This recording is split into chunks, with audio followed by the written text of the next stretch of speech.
Good day mga ka-senior.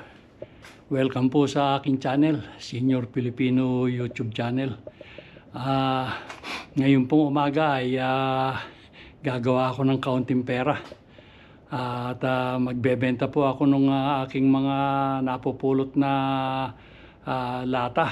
Tsaka yung mga nagagamit naming lata ng soft drinks at tsaka mga pinaglagyan ng gatas. Malamig po ngayon dito at hindi pa rin naman nawawala yelo. Totoong umaaraw pero malamig. Ayan naman yung aming bakali. May yelo pa rin. Ito po yung aking ibebentang lata. Isang bag lang po ito. Baka naman sakaling mapagbentahan ko ng mga $10 to $15 itong ganito kalaking bag. At kakarga ko lang po.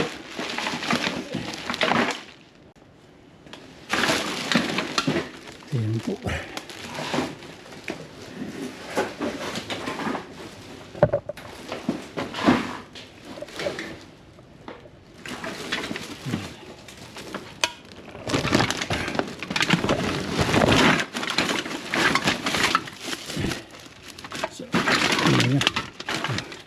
Pwede na yan. Ikukuha ko lang po yung sasakyan. Iwa-warm up ko lang at talagang malamig. Para pag ginamit ko kuha na siya. Makuha na yung kanyang working temperature ng makina. Ayan.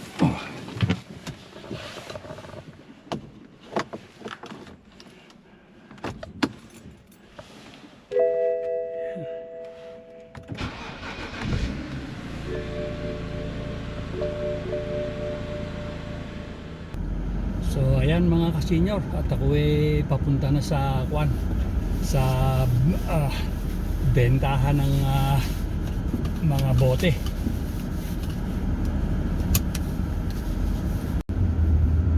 Medyo malayo-layo din po ng kaunti yung bentahan ng bote sa amin. Mga po yun, mga kulang isang kilometro o kulangin man sa 1 kilometro, konti lang. O baka mga 1 kilometro. So ayan mga ka-senior, malapit na ako sa bentahan. Yan, Trail Battle Depot.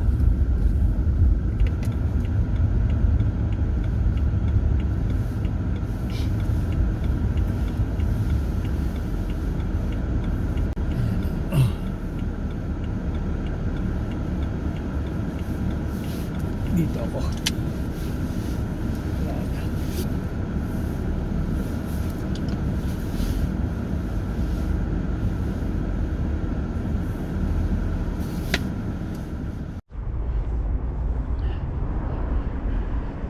Yan, kukunin ko lang mga ka-senior yung aking ibebenta.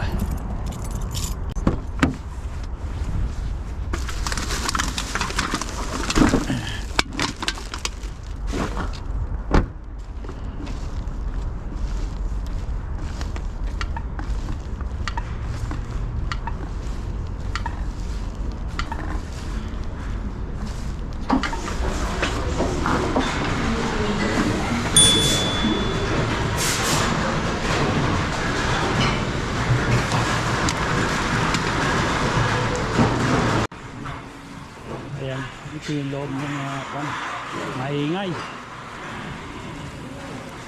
Matagal na akong nagdadala ng mga naipon kong mga lata at bote dito sa Battle Depot na ito, mga ka-senior. Siguro ay mga 10 years na. Pero noon ay maliit lang ito at iilan lang ang employee nila.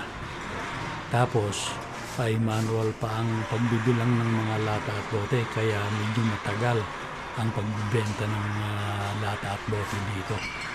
Tapos ayun nga, after sa several years ay unti-unti na nga silang lumaki yung kanilang negosyo. Ngayon ay marami na silang tauhan. at moderno na rin ang kanilang mga gamit.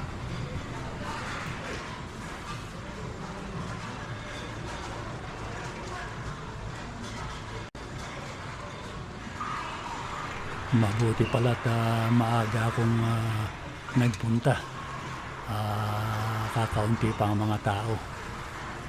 Ayun, nakatapos na yung sinusundan ko, kaya ako na itong susunod na maglalagay ng mga bote rito sa kanyang bin.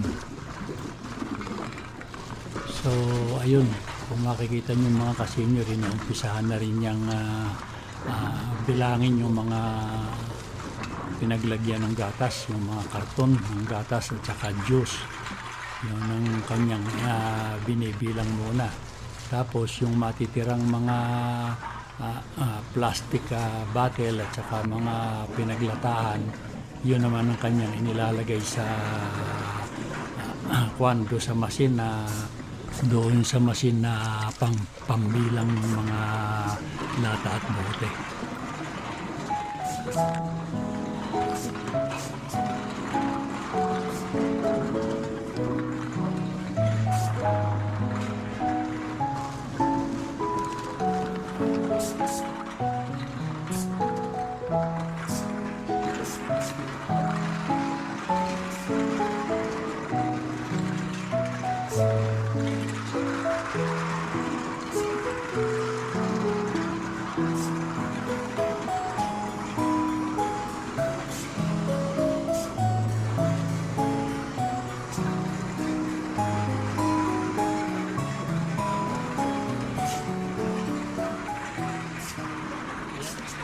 Ayun mga kasenyor, natapos na yung paglalagay niya ng mga bote at lata dun sa masin na pambilang.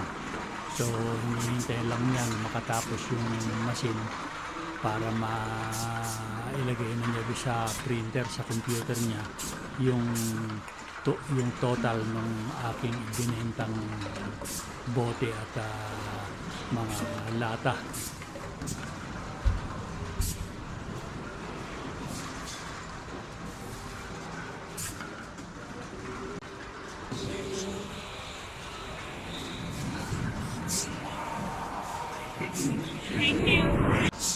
Ayan, ito na yung resibo. Kukunin ko na yung bayad dito.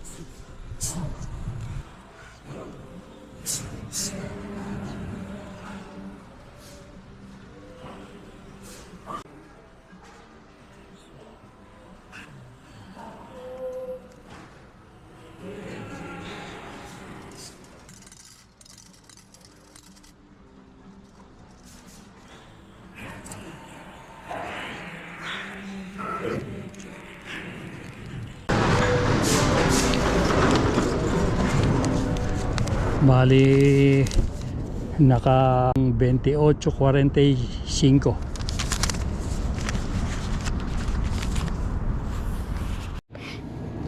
So yun mga kasenyor, ako nakapagbenta na ng mga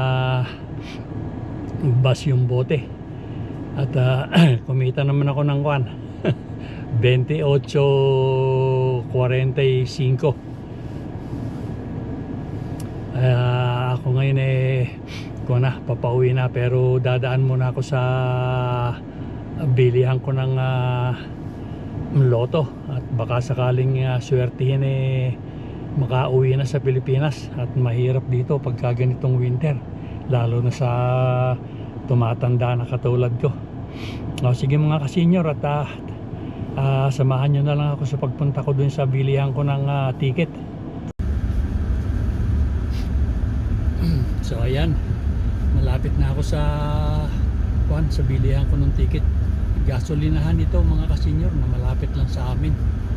Dito ako madalas bumili ng ticket.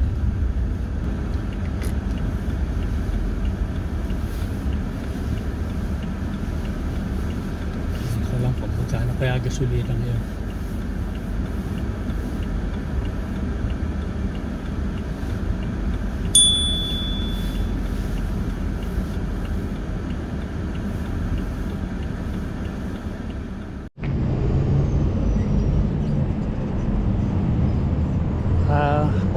pala, $42.9 ang gasolina.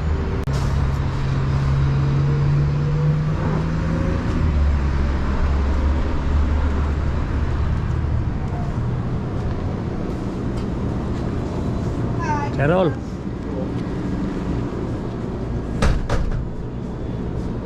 Lotto Max nga. 5 and 6 ah.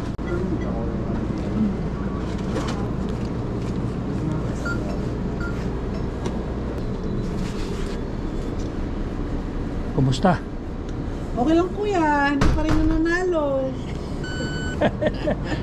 Pagka tayo nanalo, uuwi na tayo Kaya pare-pareho. nga, kuya, naku po, Diyos ko.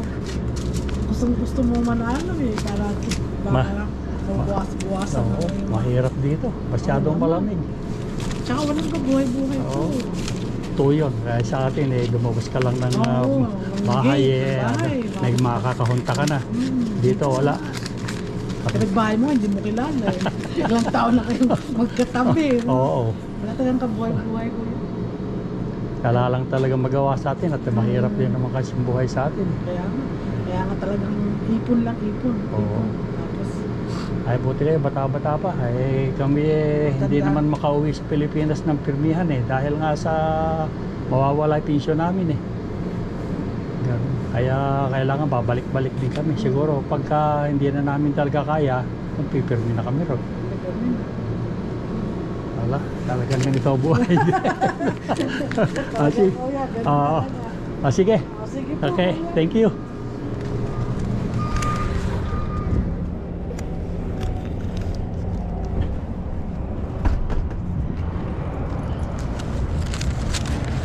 Oh yeah, nakabili na ako ng ticket.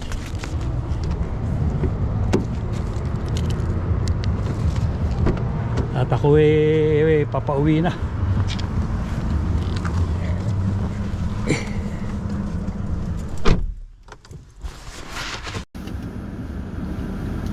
So ayan mga kasenyor, nakatapos na ako ng aking mga dapat gawin. Ako uuwi na rin. At marami pa akong gagawin sa bahay.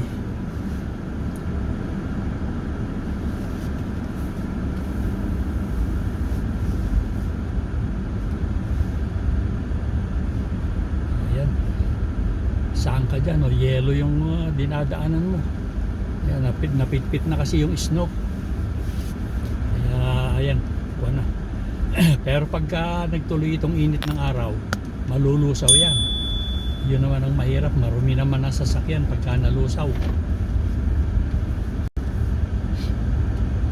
Dito na ako sa back alley, dadaan sa likuran namin.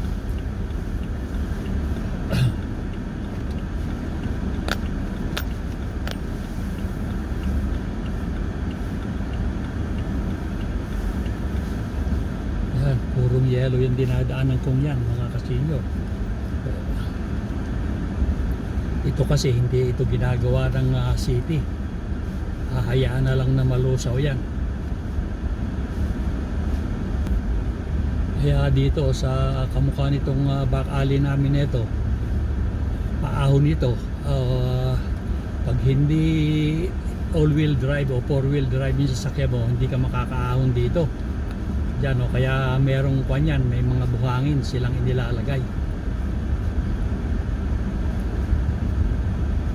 Dahil yan, pagka walang buhangin mga kasenyor, madulas yan.